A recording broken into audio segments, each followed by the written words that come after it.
Hello, ஜனவரி மாதம் நீங்கள் 7 kilometre ஓடி முடிச்சிட்டிங்க. பிப்ரவரி மாதம் 2ஆம் தேதி, 5ஆம் தேதி, 7ஆம் தேதி, 9ஆம் தேதி நம்ம 8 கிலோமீட்டர் ஓடுறோம். பிப்ரவரி மாதம் 12ஆம் தேதி, 14ஆம் தேதி, 16ஆம் தேதி 9 கிலோமீட்டர் ஓடுறோம். பிப்ரவரி 18 ஞாயிற்றுக்கிழமை ஒரு தரமான சம்பவம் பண்ண போகிறோம். அதுதான் 100வது நாள் சாதனை 10 கிலோமீட்டர் சேலஞ்ச் அன்னைக்கு முடிக்க போகிறோம். தமிழ்நாட்டில் 10 லட்சம் பேர் அன்னைக்கு தான்மா 10 கிலோமீட்டர் காலையில் ஓட போகிறோம். அது மாபெரும் சாதனை. பலர் ஒலிம்பிக்கில் போய் மெடல் வாங்குவாங்க, நாட்டுக்காக வாங்க போகிறாங்க. நம்ம சொந்த வாழ்க்கைக்காக நம்ம ஒரு மெடல் வாங்க போகிறோம்.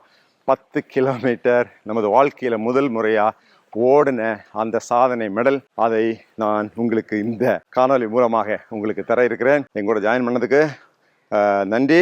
உங்கள் அனைவருக்கும் எனது தனிப்பட்ட முறையில் மாபெரும் வாழ்த்துக்கள். நீங்கள் ஒரு நாள் காலையில் எந்திரிச்சு 10 கிலோமீட்டர் ஓடிருக்கீங்க.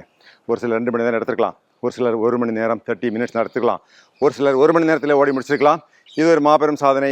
மிகப்பெரிய நோய்கள், லைஃப் ஸ்டைல் டிசீசஸ் உங்களுக்கு வராது. நீங்கள் ஆரோக்கியமாக அடுத்த 90 வயசு வரைக்கும் எந்த பிரச்சனையும் இல்லாமல், பெரும்பாலும் எந்த பிரச்சனையும் இல்லாமல், நோய்கள் இல்லாமல் வாழ முடியும். Congratulations for completing 10 kilometers challenge in 100 days.